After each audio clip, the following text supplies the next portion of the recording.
एक साधु जंगल में तपस्या कर रहा था कि तभी उसके पास एक हिरन आ गया। वो हिरन उसके चारों तरफ दौड़ने लगा और उसकी आहट से साधु की तपस्या भंग हो गई। साधु ने आंखें खोली। ओह, ये तो एक हिरन है। क्या तुम भूखे हो प्यारे हिरन? आओ मेरे पास, मैं तुम्हें कुछ खिलाता हूँ। हिरन साधु की तरफ बढ़ा और अचानक एक शेर में परिवर्तित हो गया। ये देखकर साधु बहुत डर गया और डरते डरते भगवान से प्रार्थना करने लगा। हे भगवान, ये क्या माया है? कहीं ये शेर मुझे... हे भगवान, मेरी रक्षा करें, मुझे इस माया से बाहर निकालें। शेर ने साधु की तरफ छलांग लगाई। साधु घबराकर जमीन पर गिर पड़ा, लेकिन तभी वो शेर गायब हो गया और सामने जादूगर हीरा प्रकट हुआ, जो कि दहाड़े मारकर हंसने लगा। ये देख साधु को बहुत गुस्सा आया।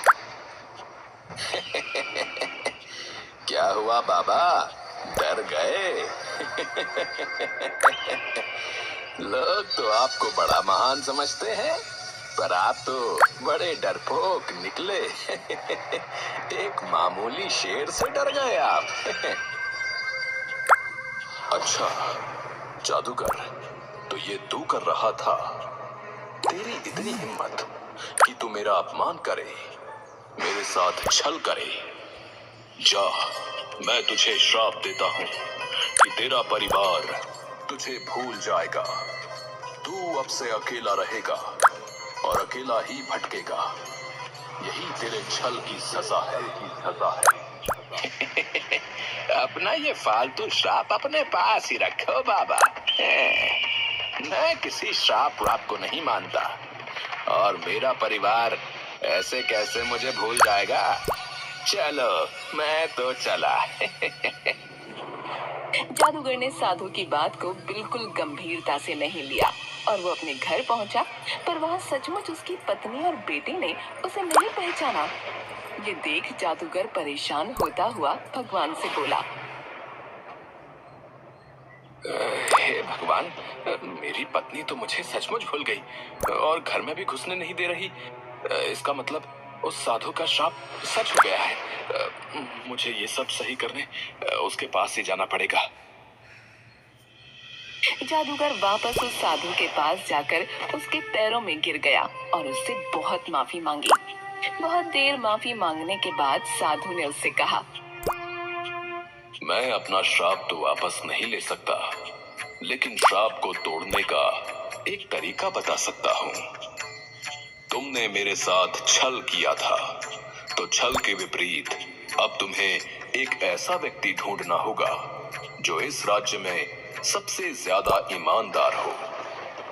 जब वो व्यक्ति तुम्हारे बीवी बच्चों को बताएगा कि तुम उनके क्या हो, तब उन्हें सब याद आ जाएगा। बाबा इसमें तो काफी वक्त लग जाएगा। हाँ, लेकिन तुम कर्म करो, तुम्हें इसका फल जरूर मिलेगा। बस तुम जो भी करो उसे नेक दिल से करना। ये सुनकर जादूगर ने साधु को धन्यवाद कहा और सबसे ईमानदार व्यक्ति की खोज में निकल गया। दूसरी तरफ पड़ोस के गांव में एक सब्जी वाला रोहित अपनी बीमार मां के साथ एक छोटे से कच्चे मकान में रहता था। ताजे सब्जी, ईमानदारी ले लो, और मेहनत से काम करता था। ताजे सब्जी। फ्रूट लेंगे बिल्कुल ताजे ताजे। रोहित ने कैसे बेच रहे हो बेटा फ्रूट? 1 केजी दे। ज्यादा पैसे देकर चला गया, लेकिन रोहित तुरंत ही ग्राहक को आवाज देकर कहता है, भाई साहब, आपने ज्यादा पैसे दे दिए, ये लो आपके बाकी पैसे। अरे हाँ, अरे धन्यवाद भैया, तुम तो सच में बहुत ईमानदार हो। अब तक तो सिर्फ सुना था तुम्हारे बारे में, आज देख भी लिया भैया। अरे इसमें धन्यवाद कैसा, ये तो आपके ही पैसे हैं। रोहित इसी तरह ईमानदारी से अपना जीवन जी रहा था कि तभी उस गांव में जादूगर हीरा आ गया और उसने सबसे ईमानदार व्यक्ति की तलाश शुरू की।